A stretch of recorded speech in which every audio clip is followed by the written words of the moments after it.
Hey guys, welcome to the channel. This is a 2023 Ford Mustang Mach-E Premium, and this is going to be my new daily driver. If you guys didn't know, I do work at a Ford dealership as a salesperson, and they have a new program called the EV Purchase Specialist. So I'm one of 3 that are EV Purchase Specialists. So they gave us a Mach-E demo to drive around for a month just to see kind of what it's like to live with an electric car, and so that when we go to sell to our customers, we have a little bit more knowledge actually, living with an electric car. So in this video, I know a lot of you guys probably watching my channel normally are more interested in gas cars and fast cars and stuff. And I agree with you, I'm the same way. But it'll be kind of interesting to see kind of what this electric car is all about and kind of get my perspective from someone that, is a huge fan of gas cars and doesn't really have a lot of experience with electric cars. So first off, let's walk around it. This is a Grabber Blue. See, we have our little charge port here in the front. Let me show you guys that real quick. So basically, you just pull up to any sort of charger, just make sure that you're on the right side, or I should say the left side, closest to the charger. That's to do like the supercharging. I haven't tried that out yet. This is just for the normal like level 1 and level 2 charging. And then this here will kind of give you an idea of what your battery percentage is. Since I'm in the upper, I think I'm at like 75% or something. Looks like most of them are illuminated. It's kind of hard to see in the daytime, but that's your little charge port there. Since this one's a premium, it has like the gloss black around like the lower portions here, has the wheels that are specific to the premium. It does have the nice black top with the full glass roof. See, we got the LED taillights. They're the clear taillights. A lot of people with the normal like 2-door Mustang, they like to get the Euros, which have the clear taillights. This one comes with it standard. Reverse parking sensors, side sensors, 360 camera. It's got all that. Let's go ahead and pop the front trunk and see what's under there. So there's 2 ways to open it. You can open it like a normal hood. You can just pull this latch twice, or you can go into the center screen there and click to open the front trunk. You lift it up, it has struts. So this is the front trunk. There's quite a bit of room in here actually, so if you're just going to get a few groceries from Walmart or whatever, you can just put it in here. You can also fill it up as like an ice chest, which is kind of interesting, and then you can put like cups in there. It's a pretty decent size. You got the little Mustang logo up there. Ford calls it a Mustang Mach-E, but I just call it Mach-E, and everyone I work with calls it Mach-E. They don't really call it like a Mustang Mach-E, even though I know that's the official name for it. While we're here in the front, one thing I forgot to mention, it does have the upgraded headlights. So these are projector LEDs. These ones come on premiums and GTs. The regular select model, which is like the base model, has reflector style headlights.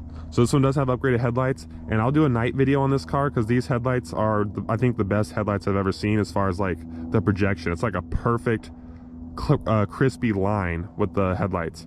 I already made a night video on Mach-E's, but I'll make like a night like driving video. You guys can watch it if you want. It'll come out in the future. There's this little button to get inside, so you just press the button here and it opens up the door. Has some decent materials inside, like it's a nice soft touch type material here, nice and soft touch here. It's got the B&O sound system. The sound system's pretty good. It has a lot of bass. One thing I will say that kind of sucks though is that it kind of rattles the interior a little bit. It does have the memory seats. It does have the upgraded premium seats that have the perforations in them. This is called Active X, which is like Ford's version of like vinyl or leatherette. It feels good. It feels just like, well, I wouldn't say it feels just like leather, but it feels just as good as leather. You really don't need like real leather in this car. It feels just fine. The steering wheel though, I wish it did have kind of like a different material on it, because this is like too, I don't know, this is too smooth and it's not like grippy. And the stitching on the steering wheel, you guys can see there. One thing I've noticed is that the stitching kind of cuts your hands.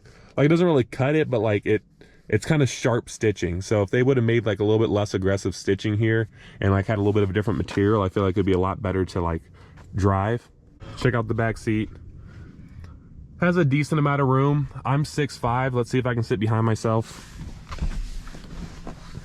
Yeah, so you guys can see I can still fit behind myself. So flat floor right here. It's got air vents in the back, USBs, has an armrest. So backseat passengers are pretty good, and the headroom is actually decent considering, because normally in cars my head is touching the top, but in this one it's okay. If you lean back you will touch the top, but it's not bad. And then you get to see this huge like panoramic roof. All right, let's check out the trunk real quick. So there's a button to open it up here. You can also open it up in the car and on the key fob. So you have a pretty decent amount of space here. It is a power trunk because this is a premium. Selects don't get power trunks. See what you got under here. You got your little charging bag, which, by the way, I'll make a video in the future on like the charging, but do not charge it at your house because it sucks if you use the level 1 charger. Like, it doesn't do much of anything. It's good in like if you just absolutely had to, but it's pretty bad. We got an LED light right there. We got a little sunshade, so back seat, or I should say the trunk, is just fine. And press this button here to close it. All right, guys, let's go ahead and start it up. So put your foot on the brake, hit the button, and now it's started. No engine noise, no startup rumble, no shaking, no nothing.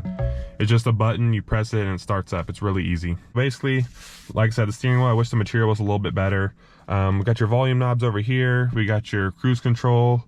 Nice, huge, I think it's a 15.5-inch screen. You can go to like your climate menu here. I have it on heat right now because it's a little bit chilly here in Vegas. Dual zone climate control, heated seats, heated steering wheel. They all work really good. The heated seats especially. The steering wheel stays warm for like 10-15 seconds and then it like doesn't anymore. So I don't know if that's because they expect your hands to be getting like sweaty or whatever, but it just stops working. And then we go over here, you know, you can go through some different settings there.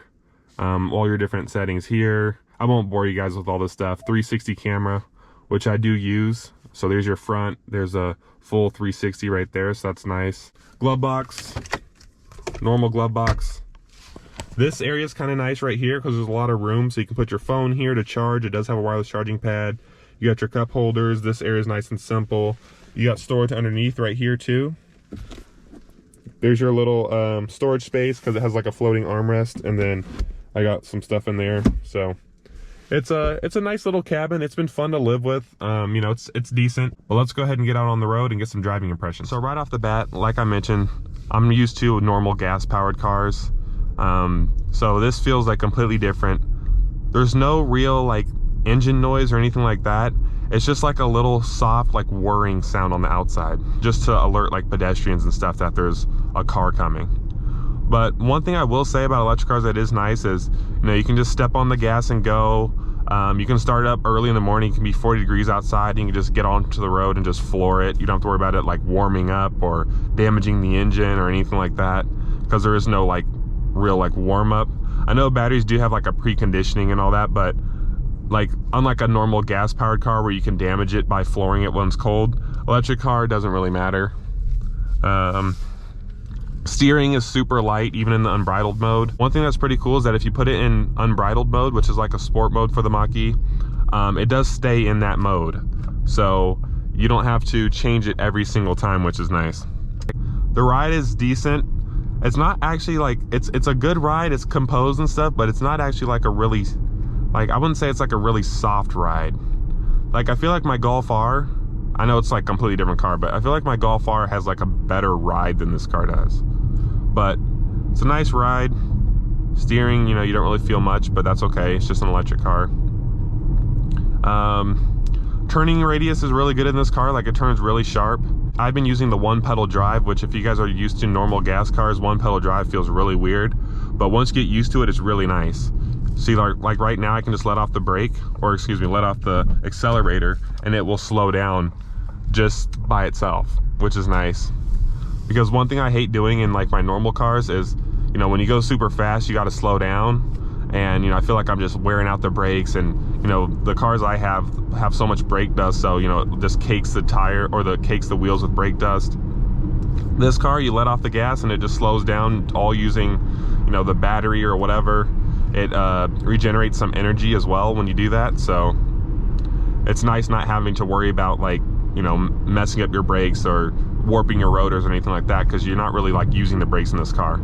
The only way you'd use it is if you have to do like an emergency stop.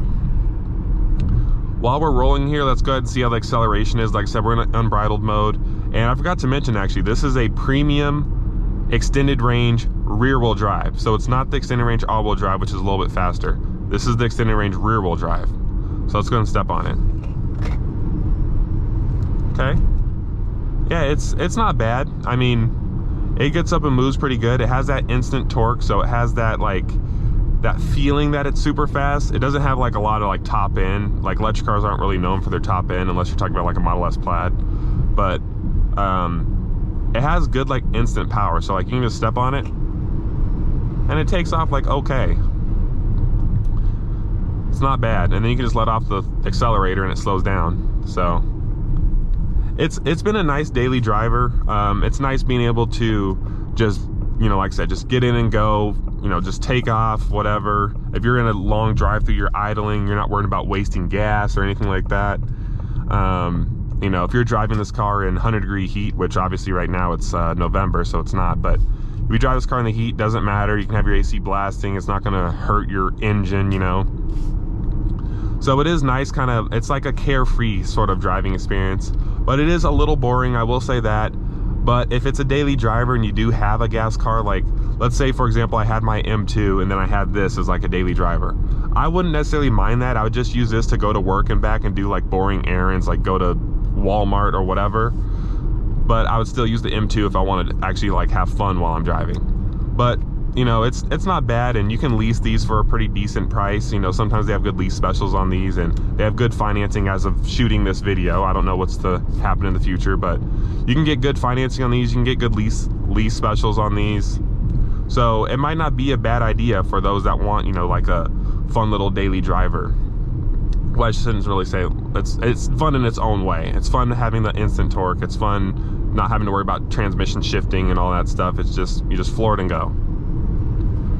And it's not bad. Like or I shouldn't say I have, but I've seen someone race a certain Subaru WRX, and this car actually keeps up with a modern day WRX like decently. So it's not as slow as like I initially thought. Now I will say this, since this one's a rear wheel drive model, if you try to floor it from a standstill, it'll take off like a turtle. Like, I don't know why it takes off so slow. Maybe just because they're like trying to mitigate like wheel spin or something, but it gives you like 30% of the power if you floor it from a standstill. And then once you hit like 20 miles an hour, then it gives you like all of it, and then it starts falling on its face past like 60. So it's an interesting like power band. It's definitely different than a gas car. You know, gas cars, you know, they kind of have to like wind them up, especially if it's like naturally aspirated and stuff. This one, it's like instant and then like falls on its face, so it's kind of weird. But passing power, cruising around normally, it has plenty of good like passing power and stuff. Like if you need to get around somebody, just, you know, just zoom real fast and you can get around them, you know. But anyway, I just kind of want to make this video to show you guys what I've been driving around for the past week. I have this car for another 3 weeks, so I will make a few videos on them. Feel free to watch them. If you don't want to watch electric car, no worries, you don't have to watch it. If you enjoyed this video, please give it a like and subscribe. Share your thoughts. What do you think about electric cars? What do you think about the Mach-E? I want to see what you guys think in the comments below, and I will see you in the next one.